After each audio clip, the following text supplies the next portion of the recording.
میرے بھائیوں، پچھلے 2 جمعوں سے میں آپ کے سامنے اعمال کی قبولیت میں اخلاص کی اہمیت بیان کر رہا تھا۔ پچھلے جمعے میں نے کچھ مختلف اعمال جن میں اخلاص بہت ضروری ہے ان کا ذکر ہوا۔ آج انشاءاللہ آپ کے سامنے اخلاص کے ثمرات بیان کیے جائیں گے کہ اگر آپ ہر عمل میں اخلاص یعنی اللہ کو راضی کرنے کے لیے وہ عمل کرتے ہیں تو آپ کو اللہ اس کا کیا اجر دے گا، اس کا کیا ثمرہ ہے، اس کا آپ کو کیا فائدہ پہنچے گا۔ سب سے پہلا فائدہ اخلاص اپنانے کا دنیا و آخرت میں سربلندی ملتی ہے، دنیا میں بھی اور آخرت میں سربلندی ملتی ہے۔ نبی کریم صلی اللہ علیہ وسلم نے حضرت سعد بن ابی وقاص رضی اللہ تعالی عنہ سے فرمایا، اِنَّكَ لَن تُخَلَّفُ فَتَعْمَلَ عَمَلًا تَبْغِي بِهِ وَجْهَ اللہ۔ بے شک اگر آپ کو لمبی عمر ملتی ہے اور آپ وہ عمل کرتے ہیں کہ جس میں صرف اللہ کو راضی کرنا ہو، اللہ کی خوشنودی کے لیے عمل کرتے ہیں، إِلَّا ازْدَدْتَ بِهِ دَرَجَةً وَرِفْعَةً، اس عمل کے بدلے اللہ تمہارا درجہ بھی بلند کر دے گا اور تمہیں مزید بلندیاں نصیب فرمائے گا۔ یعنی اگر آپ اخلاص سے کوئی بھی عمل کرتے ہیں، اخلاص کا معنی صرف اللہ کو راضی کرنے کے لیے، کوئی دکھلاوا نہیں، کوئی دنیا کی غرض نہیں، صرف اللہ کی رضا کے لیے اگر آپ کوئی بھی عمل کرتے ہیں تو اللہ کے ہاں درجات بلند ہوتے ہیں اور مزید بلندیاں نصیب فرماتا ہے اللہ تبارک و تعالی۔ دوسرے نمبر پر خوف اور غم سے نجات ملتی ہے۔ اگر آپ اخلاص کے ساتھ کوئی بھی عمل کریں، اللہ تبارک و تعالی ارشاد فرماتے ہیں، بَلَا مَنْ أَسْلَمَ وَجْهَهُ لِلَّهِ، جو اپنا چہرہ اللہ کے لیے خالص کر لے، یعنی اپنے آپ کو ہر عمل میں اللہ کے لیے خالص کر لے، وَهُوَ مُحْسِنٌ، اور وہ نیکی کرنے والا ہو، فَلَهُ أَجْرُهُ عِنْدَ رَبِّهِ، اس کا اجر اس کے رب کی ہاں سے اسے ملے گا، وَلَا خَوْفٌ عَلَيْهِمْ وَلَا هُمْ يَحْزَنُونَ، نہ تو ان پر کوئی خوف ہوگا اور نہ وہ غمگین ہوں۔ یعنی خوف سے بھی نجات اور غم سے بھی نجات مل جاتی ہے جب انسان اخلاص کے ساتھ کوئی بھی عمل کرتا ہے۔ اور یاد رکھیں، خوف ہمیشہ آنے والی مصیبت پر ہوتا ہے اور غم ہمیشہ گزری ہوئی مصیبت پر ہوتا ہے۔ جب یہ لوگ اللہ کے سامنے پیش ہوں گے تو انہیں کوئی ڈر نہیں ہوگا کہ اب پتہ نہیں ہمارے ساتھ کیا ہوگا، اور نہ انہیں غم ہوگا کہ ہم کوئی اچھا کر کے نہیں آئے، لہذا پچھلے کا کوئی غم نہیں ہوگا اور آئندہ کا کوئی خوف نہیں ہوگا۔ لا خوف علیہم ولا هم یحزنون، تو نہ ان پر کوئی خوف ہوگا اور نہ وہ غمگین۔ یہ کس کے نتیجے میں؟ اخلاص کے نتیجے میں۔ اور تیسرے نمبر پر فرمایا کہ پریشانیوں سے نجات ملتی۔ اگر آپ ہر عمل میں اخلاص کو اپناتے ہیں، اللہ کو راضی کرتے ہیں، تو آپ کو اللہ پریشانیوں سے نجات دے دیتا ہے۔ مشہور واقعہ، وہ بنی اسرائیل کے غالباً 3 لوگ تھے جو ایک سفر میں تھے، اچانک بارش اور آندھی آ گئی طوفانی، ایک غار میں پناہ لی۔ اب اتفاق سے ایک بہت بڑا پتھر غار کے منہ کے آگے آ کر اس نے غار کو بند کر دیا۔ اب یہاں کوئی سننے والا نہیں، کوئی دیکھنے والا نہیں، 3 لوگ اندر غار میں پھنس گئے۔ اب ان کے ذہن میں کیا آیا کہ کیوں نہ ہم زندگی میں کوئی خاص اللہ کے لیے عمل کیا ہو، اس کا حوالہ دے کر اللہ سے مانگیں، اللہ سے التجا کریں، اللہ سے دعا کریں، جس کے نتیجے میں اللہ ہمیں اس پریشانی سے نجات دے دے۔ چنانچہ ایک نے یہ کہا کہ اے اللہ، تو جانتا ہے کہ میرا بکریوں کا کاروبار تھا، میرے بوڑھے والدین تھے، جب میں واپس بکریاں چرا کر آتا تو ان کا دودھ دوہ کر سب سے پہلے میں اپنے والدین کو پلاتا، بعد میں اپنے بیوی بچوں کے پاس اسے لے جاتا۔ تو ایک دن کیا ہوا کہ میں لیٹ ہو گیا، والدین سو گئے، میں آیا، دودھ دوہا اور دودھ لے کر ان کے سرانے کے پاس کھڑا رہا انتظار میں کہ وہ خود جاگیں، ان کی نیند خراب نہ کروں، خود جاگیں اور میں انہیں دودھ پلاؤں۔ میں کافی دیر کھڑا رہا، یہاں تک کہ میری بیوی مجھے کہتی رہی کہ بچے بھوکے ہیں، بچوں کو دے دو اور یا ان کو اٹھا لو، لیکن میں نہ ان کو اٹھانا مناسب سمجھا اور نہ والدین سے پہلے بچوں کو کچھ دینا دودھ مناسب سمجھا۔ تو میں انتظار میں رہا اور صبح ہو گئی۔ اپنی مرضی سے جب میرے والدین اٹھے تو میں نے ان کو دودھ پیش کیا۔ اے اللہ، یہ عمل میں نے خالص تیری ذات کے لیے کیا، تجھے راضی کرنے کے لیے کیا۔ اے اللہ، ہمیں یہاں سے نجات دے دے۔ روایات میں آتا ہے کہ پتھر تھوڑا سا سرک گیا، لیکن ابھی وہ نکل نہیں سکتے۔ دوسرا بولا کہ میرا کاروبار تھا، میں نے ایک ملازم رکھا، اور وہ ملازم جب میں شام کو اس کو مزدوری دینے لگا تو وہ کہنے لگا یہ کم ہے، میں نہیں لوں گا۔ تو میں نے کہا بھائی یہی ہے، تمہاری مزدوری یہی بنتی ہے۔ وہ ناراض ہو کر چلا گیا۔ میں نے اس کی مزدوری کے پیسے کاروبار میں لگا دیے، بکریاں لے لیں، اور وہ بڑھتی بڑھتی الگ حساب رکھتا رہا، وہ بڑھتی بڑھتی بہت بڑا ریوڑ بن گیا۔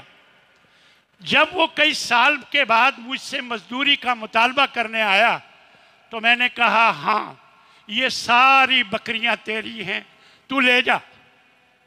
تو وہ ساری کی ساری لے گیا اور اس نے کچھ نہ چھوڑا۔ اے اللہ، میں نے یہ عمل تیری رضا کے لیے کیا، تجھے راضی کرنے کے لیے۔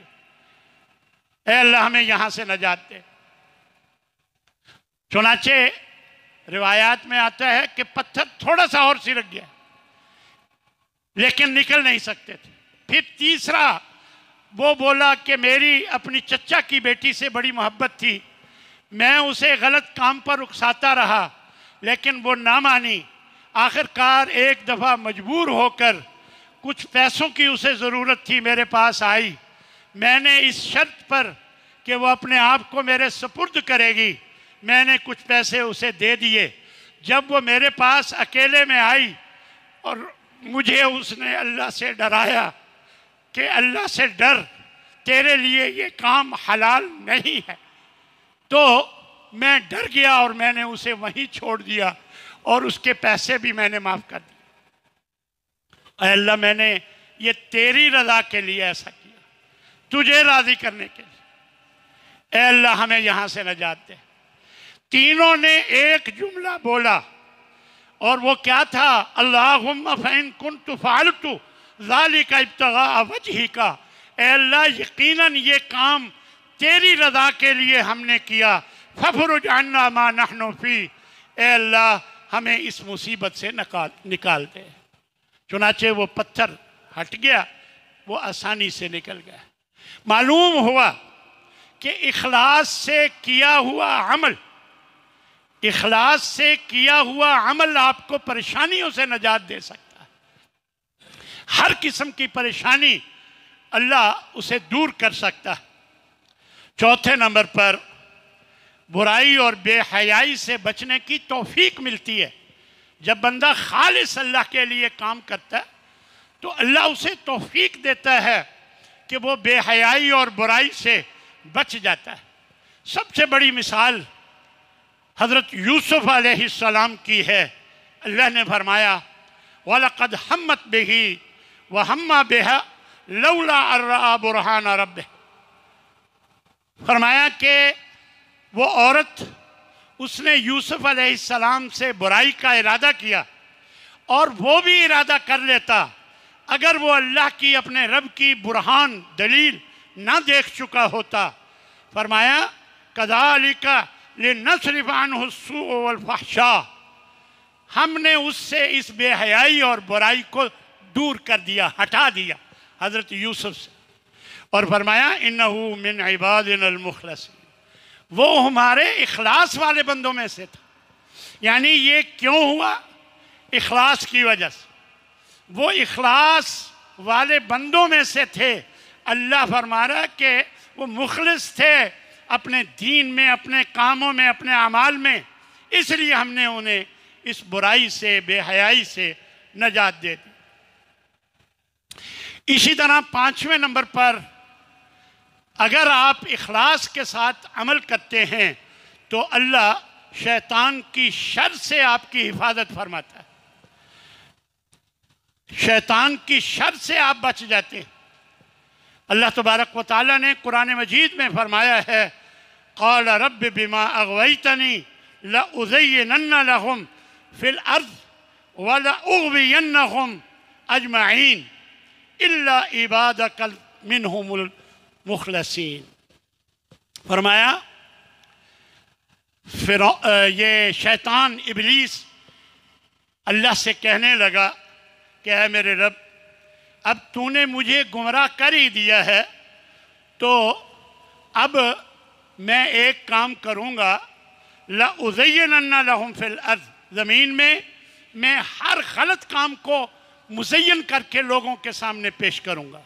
آدم کے بیٹوں کے سامنے ہر غلط کام کو مزین کر کے خوبصورت بنا کر پیش کروں گا تاکہ وہ اس کی طرف آ جائیں۔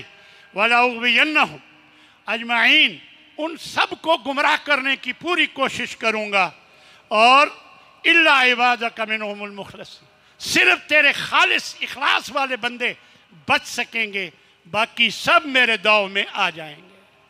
اس کا معنی یہ ہوا کہ اللہ کے ساتھ، اللہ کے سامنے عمل کرنے کا جو اخلاص کے ساتھ فائدہ ہے وہ یہ ہے کہ اللہ اسے شیطان کی شر سے بچا لیتا ہے، شیطان کی شر سے بچا لیتا ہے۔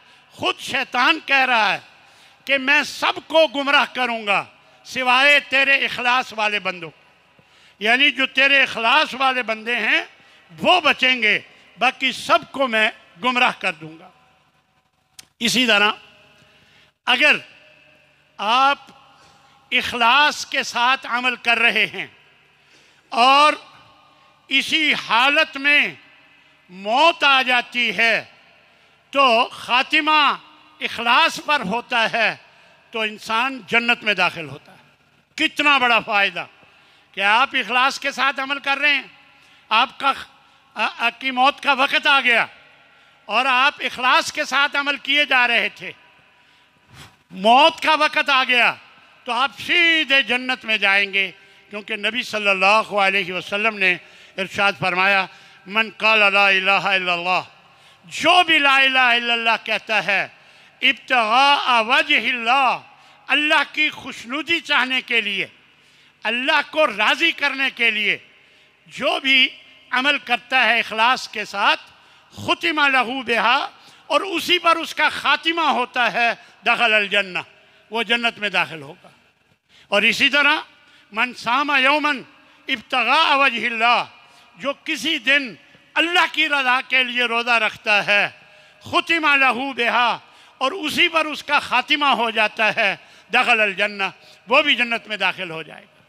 اور فرمایا وَمَن تَصَدَّقَ بِصَدَقَةٍ ابْتِغَاءَ وَجْهِ اللَّهِ، اور جو کوئی اللہ کی راہ میں خرچ کرتا ہے، صدقہ کا دیتا ہے، ختم لہو بہا دخل الجنہ، اور اسی پر اس کا خاتمہ ہو جاتا ہے، فوراً بعد اس کے، جب وہ صدقہ کرتا ہے اس کے فوراً بعد اس کا خاتمہ ہو جاتا ہے تو یقیناً دخل الجنہ، وہ جنت میں داخل ہوگا۔ تو اگر آپ اپنے اعمال میں خلوص اپنا رہے، خالص اللہ کے لیے عمل کر رہے ہیں، اور آپ کا کسی وقت بھی آپ کی زندگی کا خاتمہ ہو جاتا ہے تو یقیناً آپ سیدھے جنت میں جائیں گے، کیونکہ یہ بات نبی صلی اللہ علیہ وسلم نے ارشاد فرمائی۔ اسی طرح اخلاص کے ذریعے دل پاک ہوتا ہے۔ جب آپ مخلص ہو کر عمل کرتے ہیں اخلاص کے ساتھ تو آپ کا دل کینوں سے، بغض سے، حسد سے پاک ہو جاتا ہے۔ بس شرط کیا ہے؟ عمل اخلاص کے ساتھ کریں۔ لا یغل علیہن قلب مومن، فرمایا کہ مومن کے دل میں کبھی کینہ داخل نہیں ہو سکتا۔ ہاں جی، جب یہ تین چیزیں ہوں، ثلاثن، تین چیزیں ہوں اس کے اندر، تو مومن کے دل میں کبھی کینہ نہیں ہو سکتا۔ یہ آپ تین چیزیں یاد رکھ لیں۔ سب سے پہلا عمل اخلاص کے ساتھ کیا ہوا عمل، اخلاص العمل للہ، اللہ کو خالص کرتے ہوئے عمل کریں، یہ سب سے پہلی بات۔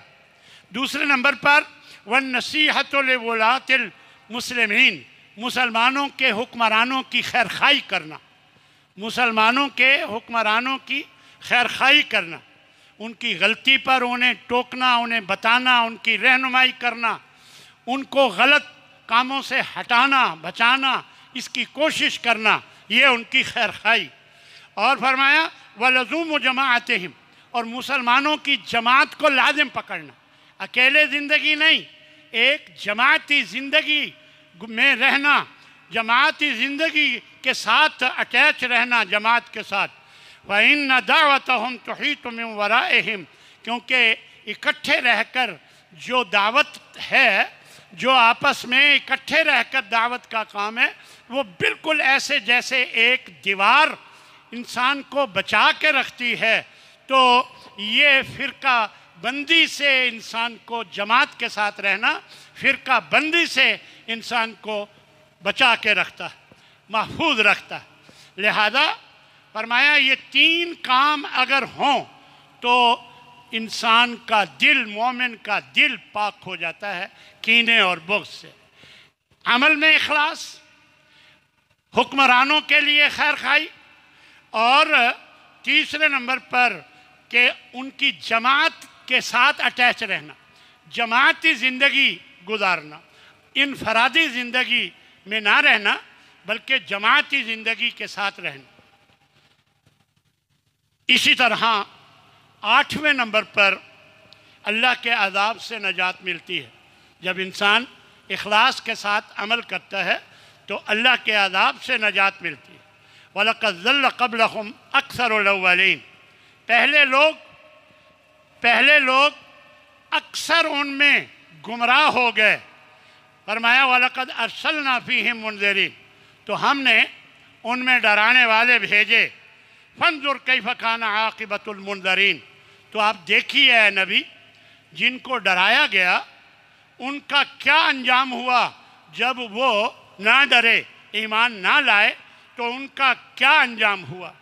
إِلَّا عِبَادَ اللَّهِ الْمُخْلَصِينَ، صرف وہ بچے جو اللہ کے خالص اخلاص والے بندے تھے، صرف وہ بچے، وگرنہ سب باقی تباہ ہو گئے۔ جنہوں نے اخلاص کے ساتھ عمل کیے وہ بچے اور باقی تباہ ہو گئے۔ آپ دیکھیں کہ ان کا کیا انجام ہوا۔ تو معلوم ہوا کہ انسان اخلاص کے ساتھ جب عمل کرتا ہے تو اللہ کے عذاب سے محفوظ ہو جاتا ہے۔ اسی طرح عرش باری تعالیٰ، اللہ کے عرش کا سایہ نصیب ہوتا ہے اس خوش نصیب کو جو عمل میں اخلاص لاتا ہے۔ 7 قسم کے لوگوں کا اللہ کے نبی نے ذکر فرمایا۔ ان میں ایک کے بارے میں فرمایا کہ رجل تصدق بصدقہ، ایک آدمی ہے وہ اللہ کی راہ میں خرچ کرتا ہے، صدقہ کرتا ہے، فاخفاہا، اور اسے چھپاتا ہے کہ کوئی دیکھ نہ لے، ریاکاری نہ ہو، اسے چھپا کر صدقہ کرتا ہے۔ وہ اگر کسی کو دیتا ہے تو محسوس نہیں ہونے دیتا، اور فرمایا مثال دے کر کہ لا تعلم شمالہ ما تنفق یمینہ، اس کے دائیں ہاتھ جو دے رہا ہوتا ہے بائیں ہاتھ کو خبر نہیں ہوتی، یعنی اس کے قریب والوں کو بھی پتہ نہیں لگتا، ایسے سلام کرتے ہوئے پکڑا دیتا ہے اور پتہ نہیں لگنے دیتا۔ جب وہ ایسا صدقہ کرتا ہے چھپا کر، یعنی صرف اللہ کو دکھانے کے لیے، اللہ کے لیے، تو پھر اللہ اس کو عرش کے سائے میں، جب کوئی سایہ نہیں ہوگا اس موقع پر اللہ اسے اپنے عرش کے سائے میں جگہ دے گا۔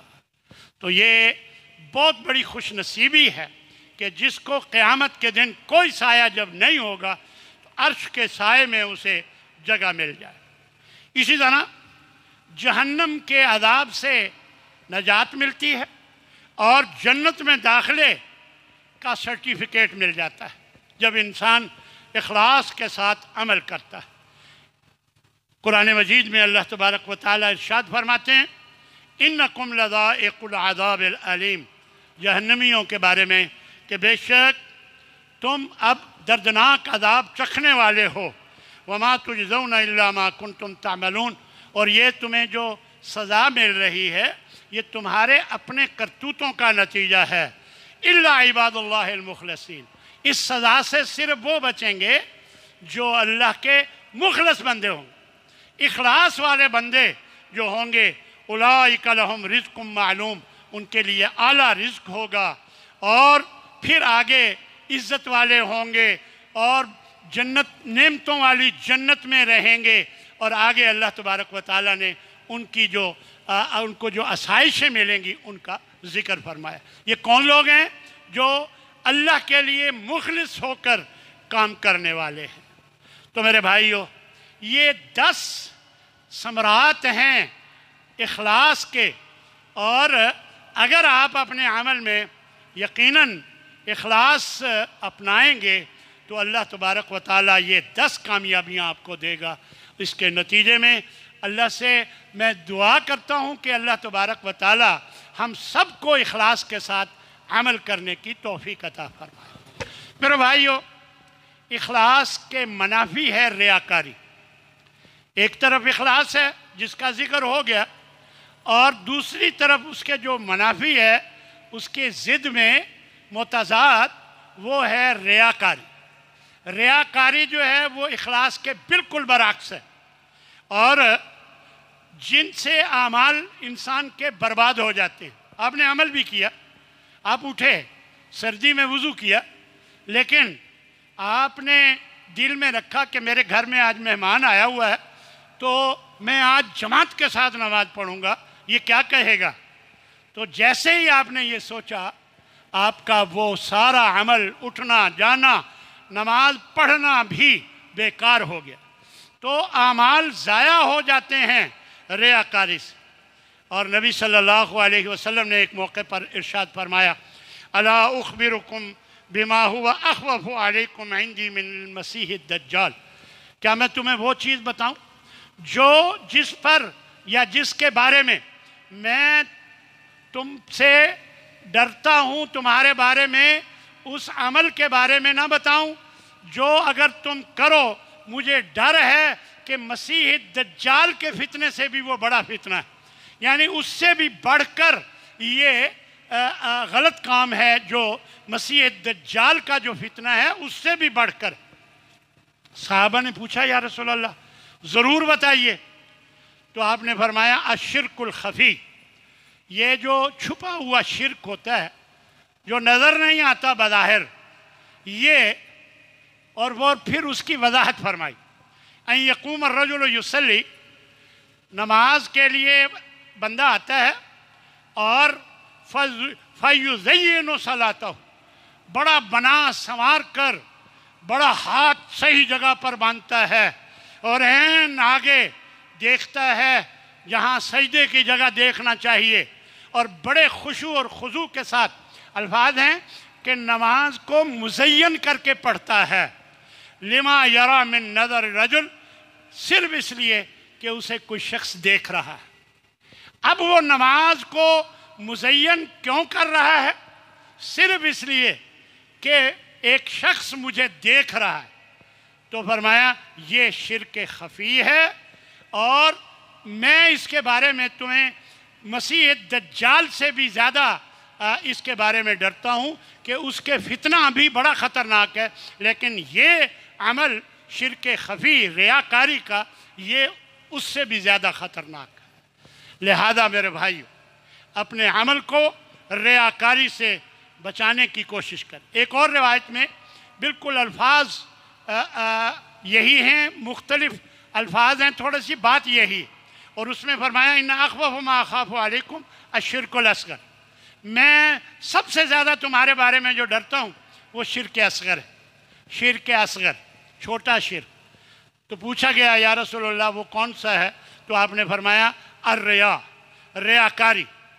اور پھر آپ نے ایک بات بیان فرمائی، فرمایا کہ یقول اللہ عز وجل، اللہ تعالیٰ ریاکاری کرنے والوں سے کہے گا قیامت کے دن، یوم القیامہ، اذا جاز الناس، جب لوگوں کا حساب و کتاب ہو رہا ہوگا، لوگوں کو ان کے اعمال کا بدلہ مل رہا ہوگا، اس موقع پر اللہ ان لوگوں سے جو ریاکاری کرنے والے ہوں گے ان سے کہے گا اذهبوا الى الذين كنتم تراؤون في الدنيا، جاؤ اب ان کے پاس جن کو تم اپنے اعمال دکھایا کرتے تھے، جن کو دکھلا کر تم عمل کیا کرتے تھے، اب بدلہ بھی جا کر انہی سے لو۔ اور فرمایا فانظروا هل تجدون عندهم جزاء، اور دیکھو کہ ادھر سے تمہیں کیا ملتا ہے، تمہیں کچھ ملتا بھی ہے کہ نہیں۔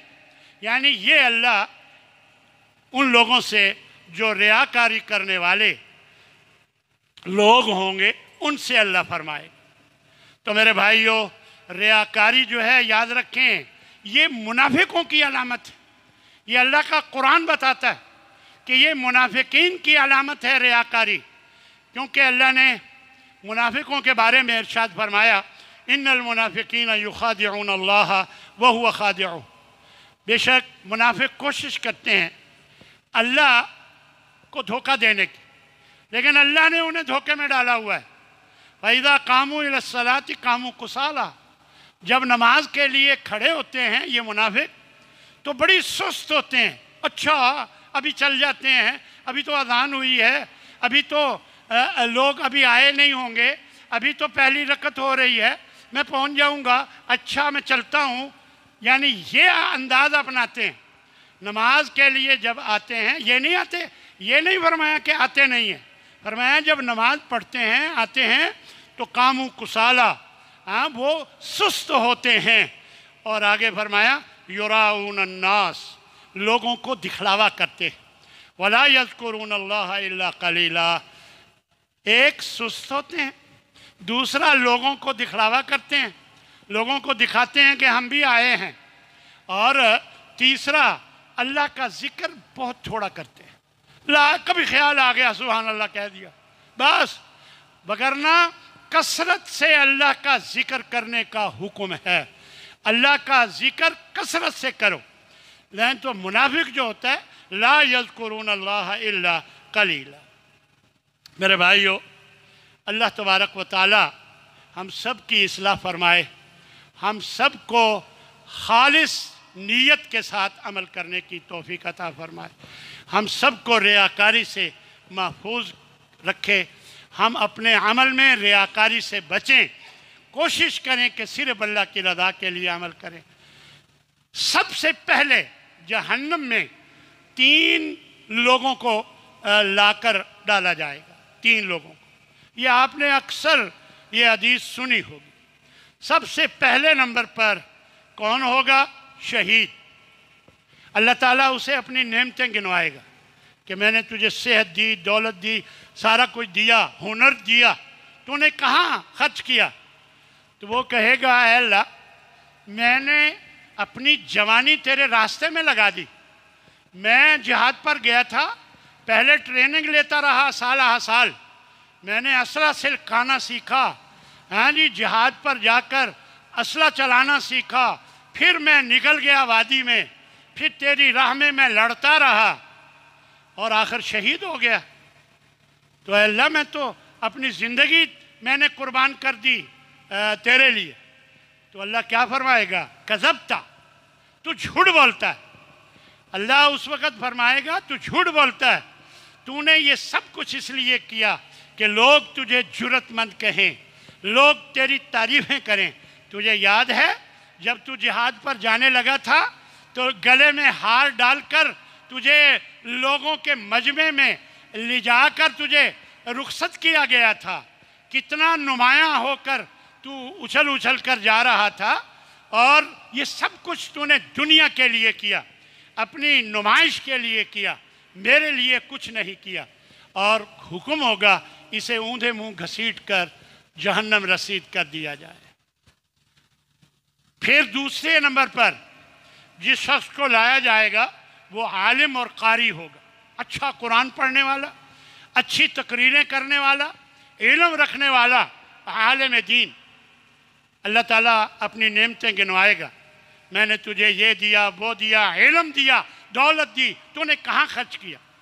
تو وہ کہے گا اللہ میں نے کوئی علاقہ نہیں چھوڑا جہاں تیرے دین کی تبلیغ کرتا رہا، جمعے پڑھاتا تھا، لوگوں کو تقریریں کر کر کے توحید سمجھاتا تھا، میں کوئی علاقہ نہیں چھوڑا کہ میں نے وہاں تیرے دین کو نہ پھیلایا ہو، ہر جگہ جاتا تھا۔ اللہ فرمائے گا کذبتا، تو جھوٹ بولتا ہے، تو نے اس لیے کیا کہ تو دنیا کے مفاد حاصل کرے۔ تو ایک ایک تقریر کے پہلے سے پیسے بتاتا تھا کہ میں 20,000 سے کم نہیں لوں گا، اور دنیا میں نمایاں ہونے کے لیے پوچھا کرتا تھا کیسی لگی میری تقریر، اور تو دیکھا کرتا تھا اشتہار میں تیرا نام موٹا لکھا ہے یا باریک لکھا ہے، تو میرے لیے کب کرتا تھا؟ تو نمود و نمائش کے لیے کرتا تھا، اور دنیا میں تجھے بہت تیری تعریفیں ہوئیں، بڑی واہ واہ ہوئی، میرے پاس تیرے لیے آج کچھ نہیں۔ اور حکم ہوگا اسے بھی اوندھے منہ گھسیٹ کر جہنم رسید کر دیا جائے۔ پھر تیسرے نمبر پر سخی، جو اللہ کی راہ میں خرچ کرنے والا تھا، اس کو لایا جائے۔ اللہ تعالیٰ اپنی نعمتیں گنوائے گا کہ تجھے میں نے صحت دی، دولت دی، تو نے کہاں خرچ کی؟ تو وہ کہے گا اے اللہ میں نے کوئی جگہ ایسی نہیں چھوڑی کہ جہاں تیرے دین کے لیے ضرورت ہو اور میں نے خرچ نہ کیا۔ میں نے اتنی مسجدیں بنوائیں، میں نے اتنی بیواؤں کے وظیفے رکھے ہوئے تھے، اور میں نے یہ کیا، میں نے وہ کیا۔ تو اللہ فرمائے گا کذبتا، تو جھوٹ بولتا ہے، یہ سب کچھ تو نے اس لیے کیا کہ لوگ تیری تعریفیں کریں، تو ووٹ لینے کے لیے، تو دنیا میں نمایاں ہونے کے لیے، اپنے آپ کی تعریف سننے کے لیے، ہاں جی ایک ایک موقع پر کچھ دیتا تھا تو فوٹو کھنچواتا تھا اور اس کو فیس بک پر دیا کرتا تھا۔ میرے لیے تو نے کب کیا؟ تو نے دنیا کے لیے کیا، تجھے دنیا میں بڑی تیری واہ واہ ہوئی، آج میرے پاس تیرے لیے کچھ نہیں۔ حکم ہوگا اسے بھی اوندھے منہ گھسیٹ کر جہنم رسید کر دیا جائے۔ ایمانداری سے بتائیں، شہید سے بڑھ کر کوئی اعلیٰ مرتبہ اور مقام ہو سکتا ہے؟ عالم سے بڑھ کر کوئی اعلیٰ شخص مرتبے اور مقام کے لحاظ سے ہو سکتا ہے؟ اور اللہ کی راہ میں خرچ کرنے والا، اس سے بڑھ کر کوئی بہتر ہو سکتا ہے؟ لیکن یہ تینوں جہنم گئے، یہ اللہ کے نبی بتا رہے ہیں صلی اللہ علیہ وسلم۔ کیوں؟ صرف کیا انہوں نے عمل نہیں کیا تھا؟ کیا شہید نہیں ہوا تھا؟ کیا عالم نے تقریریں نہیں کی تھی؟ دین کو نہیں پھیلایا تھا؟ کیا سخی نے خرچ نہیں کیا تھا؟ یقیناً کیا تھا، لیکن کرنے کے باوجود جہنم گئے۔ کیوں؟ اخلاص نہیں تھا، اخلاص نہیں تھا۔ تو میرے بھائیو، یہ میری آخری بات ہے کہ اپنے اعمال میں اخلاص پیدا کریں تاکہ اللہ کے ہاں اجر پائیں، اللہ کے ہاں قابل قبول ہو آپ کا عمل، کیونکہ عمل کی قبولیت کے لیے بنیادی شرط ہے کہ آپ اخلاص کی بنیاد پر عمل کریں، اللہ کو راضی کرنے کے لیے عمل کریں، کوئی ریاکاری اور دکھلاوا اس میں نہ ہو۔ اللہ مجھے بھی اور آپ کو اس کی توفیق عطا فرمائے۔ وآخر دعوانا ان الحمد للہ رب العالمین۔